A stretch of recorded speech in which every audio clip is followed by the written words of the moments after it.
Hello ಎಲ್ಲರಿಗೂ, ನನ್ನ ಹೆಸರು ಡಾಕ್ಟರ್ ಜ್ಯೋತಿ ಪಂತ್ ಅಂತ ಹೇಳ್ಬಿಟ್ಟು ನಾನು Shri Siddaganga college of education ಅಂದರೆ ಸಿದ್ಧಗಂಗಾ B.Ed ಕಾಲೇಜಿನಲ್ಲಿ ಅಸಿಸ್ಟೆಂಟ್ ಪ್ರೊಫೆಸರ್ ಆಗಿ ವರ್ಕ್ ಮಾಡ್ತಾ ಇದ್ದೀನಿ.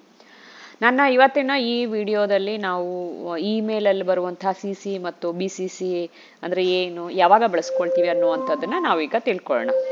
ಸೊ ನಿಮ್ಗೆಲ್ಲರಿಗೂ ಗೊತ್ತಿರೋ ಹಾಗೆ ಇಮೇಲನ್ನು ಓಪನ್ ಮಾಡ್ಕೊಳ್ತೀವಿ. ಯಾರಿಗಾದ್ರೂ ಮೆಸೇಜನ್ನು ಕಳಿಸ್ಬೇಕು, ಇಮೇಲ್ ಮಾಡಬೇಕು ಅಂದರೆ ನಾವು ಕಂಪೋಸ್ ಅನ್ನೋದನ್ನು ಕ್ಲಿಕ್ ಮಾಡ್ಕೊಳ್ತೀವಲ್ಲ. ಸೊ ಲೆಫ್ಟ್ ಹ್ಯಾಂಡ್ ಸೈಡಲ್ಲಿ ಇರುತ್ತೆ. ಸೊ ಈ ಕಂಪೋಸ್ ಅಂತ ಕ್ಲಿಕ್ ಮಾಡಿದಾಗ ನಮಗೆ ರೈಟ್ ಸೈಡಲ್ಲಿ ಒಂದು ಪಾಪಪ್ ವಿಂಡೋ ಬರುತ್ತೆ.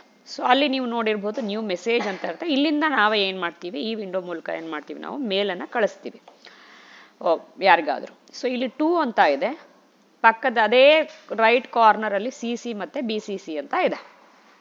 2 ಅಂತ ಹೇಳಿದ್ರೆ ನಾನೀಗ ಹೇಳಿದೆ ಆಗ್ಲೇ ನಾನು ಸಿದ್ಧಗಂಗಾ B.Ed ಕಾಲೇಜಲ್ಲಿ ಅಸಿಸ್ಟೆಂಟ್ ಪ್ರೊಫೆಸರ್ ಆಗಿ ವರ್ಕ್ ಮಾಡ್ತಾ ಇದ್ದೀನಿ. ಸೊ ನನಗೆ 2 ಗ್ರೂಪ್ಗೆ ಮೆಸೇಜನ್ನು ಕಳಿಸ್ಬೇಕಾಗಿದೆ. ಸೊ ಒಂದು ನನ್ನ ಪ್ರಿನ್ಸಿಪಾಲ್ಗೆ ಗೊತ್ತಾಗಬೇಕು ನಾನು ಏನು ಮಾಡ್ತಾ ಇದ್ದೀನಿ ಅಂತ. ಇನ್ನೊಂದು ನಾನು ಕೆಳಗಡೆ ಇರುವಂತಹ ಒಂದು ಟೀಮನ್ನು ಮಾಡ್ಕೊಂಡಿದ್ದೀನಿ ಒಂದು ಆಕ್ಟಿವಿಟಿಗೆ ರಿಲೇಟೆಡ್ ಆಗಿ. ಅವ್ರಿಗೆ ಏನು ಮಾಡಬೇಕು ಅನ್ನೋದನ್ನ ಇನ್ಸ್ಟ್ರಕ್ಷನ್ಸನ್ನು ಕೊಡಬೇಕು. ಇನ್ನೊಂದು ಏನಪ್ಪ ಅಂತ ಹೇಳಿದ್ರೆ ನನ್ನ ಕಲೀಗ್ಸ್ಗೂ ಗೊತ್ತಾಗಬೇಕು ನಾನು ಏನು ಮಾಡ್ತಾ ಇದ್ದೀನಿ, ಬಟ್ ಯಾರ ಜೊತೆ ಮಾಡ್ತಾ ಇದ್ದೀನಿ ಅನ್ನೋದು ಗೊತ್ತಾಗಬಾರ್ದು. ಸೊ ಅಂಥ ಸಂದರ್ಭದಲ್ಲಿ ನಾವು ಈ ಒಂದು ಫೀಚರ್ಸನ್ನು ಬಳಸ್ಕೊಳ್ತೀವಿ. 2 ಅಲ್ಲಿ ನಾನು ನನ್ನ ಪ್ರಿನ್ಸಿಪಾಲ್ ಐಡಿಯನ್ನು ಹಾಕ್ತೀನಿ. CC ಅಲ್ಲಿ ಏನು ಮಾಡ್ತೀನಿ, ನಾನು ನನ್ನ ಸ್ಟೂಡೆಂಟ್ಸ್ ಐಡಿಯನ್ನು ಹಾಕ್ತೀನಿ. ಸ್ಟೂಡೆಂಟ್ಸ್ ಐಡಿಯನ್ನು 4-5 ಜನ ಇರ್ತಾರೆ, ಅವ್ರದ್ದು ಒಂದು ಐಡಿ ಇರುತ್ತೆ. ಸೊ ಅವ್ರದ್ದು ಐಡಿಗೆ ನಾನೇನು ಮಾಡ್ತೀನಿ, ಇನ್ಸ್ಟ್ರಕ್ಷನ್ CC ಅಂತ ಹೇಳಿ ಆ ಒಂದು ಮೆಸೇಜನ್ನು ಅವ್ರಿಗೆ ಕಳಿಸ್ತೀನಿ. ಜೊತೆಗೆ ಇಲ್ಲಿ BCC ಅಲ್ಲಿ ಏನು ಮಾಡ್ತೀನಿ, ನಾನು ನನ್ನ ಕಲೀಗ್ ಕಳಿಸ್ತೀನಿ.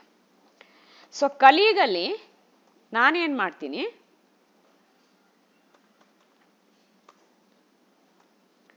ಅವ್ರ ಇಮೇಲ್ ಐಡಿಯನ್ನು ಟೈಪ್ ಮಾಡ್ತೀನಿ. ಸೊ ಕಲೀಗೆ ಕಳಿಸುವಂಥ ಸೇಮ್ ಮೆಸೇಜು ಈಗ ಯಾವುದಕ್ಕೆ ರಿಲೇಟೆಡ್ ಆಗಿ, ಆಕ್ಟಿವಿಟಿಗೆ ರಿಲೇಟೆಡ್ ಆಗಿರುವ ಸಬ್ಜೆಕ್ಟಲ್ಲಿ ನಾನು ಆಕ್ಟಿವಿಟಿ ಅಂತ ಟೈಪ್ ಮಾಡ್ತೀನಿ. ಸೊ ಇಲ್ಲಿ ಇನ್ಸ್ಟ್ರಕ್ಷನ್ಸ್ ಏನು ಟೈಪ್ ಮಾಡಬೇಕಾಗಿದೆ ಆ ಇನ್ಸ್ಟ್ರಕ್ಷನ್ಸನ್ನು ನಾನು ಸುಮ್ಮನೆ ಇನ್ಸ್ಟ್ರಕ್ಷನ್ಸ್ ಅಂತ ಬರ್ತೀನಿ. ಏನೇನೆಲ್ಲ ಮಾಡಬೇಕಾಗಿದೆ ಅದನ್ನು ನೀವು ಇಲ್ಲಿ ಬಾಡಿಯಲ್ಲಿ ಹಾಕ್ಬೋದು.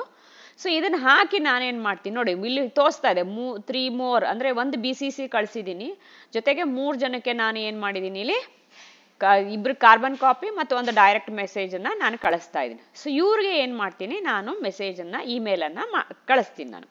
ಸೊ ಸೆಂಡ್ ಅಂತ ಕೊಟ್ಟರೆ ಅವರೆಲ್ಲರಿಗೂ ಹೋಗುತ್ತೆ. ಸೊ ಇಲ್ಲಿ ನಾವು ತಿಳ್ಕೊಳ್ಬೇಕಾಗಿರುವಂಥ ಅಂಶ ಏನಪ್ಪ ಅಂದರೆ, ಒಂದೇ ಮೆಸೇಜನ್ನು ಹಲವಾರು ಜನಕ್ಕೆ ಕಳಿಸ್ಬೇಕಾದ್ರೆ ಅಂದರೆ ನನ್ನ ಅವರವರ ಟೀಮಿನಲ್ಲಿರುವಂತಹ ವ್ಯಕ್ತಿಗಳಿಗೆ ಕಳಿಸ್ಬೇಕು ಅಂದಾಗ ನಾವು CC ಅಂತ ಹೇಳ್ತೀವಿ. CC ಅಲ್ಲಿ ಇರುವಂಥವ್ರಿಗೆ ಎಲ್ಲರಿಗೂ ಸಹ ಗೊತ್ತಾಗುತ್ತೆ ಯಾರ್ಯಾರಿಗೆ ಈ ಮೆಸೇಜು ಹೋಗಿದೆ ಅನ್ನೋದು ಗೊತ್ತಾಗುತ್ತೆ. ಅಂದರೆ ಅವ್ರ ಇಮೇಲ್ ID ಎಲ್ಲ ಕಾಣಿಸುತ್ತೆ.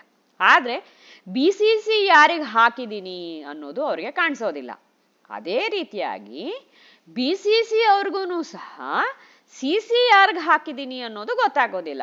ಸೊ ಇದನ್ನ ಅಂಥ ಸಂದರ್ಭದಲ್ಲಿ ಮಾತ್ರ ನಾವು BCC ಮತ್ತು CCಯನ್ನು ಬಳಸ್ಕೊಳ್ತೀವಿ. ಸೊ ಇದು ನಿಮಗೆ ಕ್ಲಿಯರ್ ಆಗಿ ಅರ್ಥ ಆಗಿದೆ ಅಂತ ಅನ್ಕೊಳ್ತೀನಿ. ಸೊ ಇಷ್ಟು ನಾನು CC ಮತ್ತು BCCಯನ್ನು ಬಳಸ್ಕೊಳ್ಳೋದು ಹೇಗೆ, ಯಾವಾಗ ಬಳಸ್ಕೊಳ್ತೀವಿ ಅನ್ನೋದನ್ನು ಈ ಒಂದು ವಿಡಿಯೋದಲ್ಲಿ ತಿಳಿಸೋದಕ್ಕೆ ಇಷ್ಟಪಟ್ಟಿದ್ದೀನಿ. Hope you all have understood it. Thank you.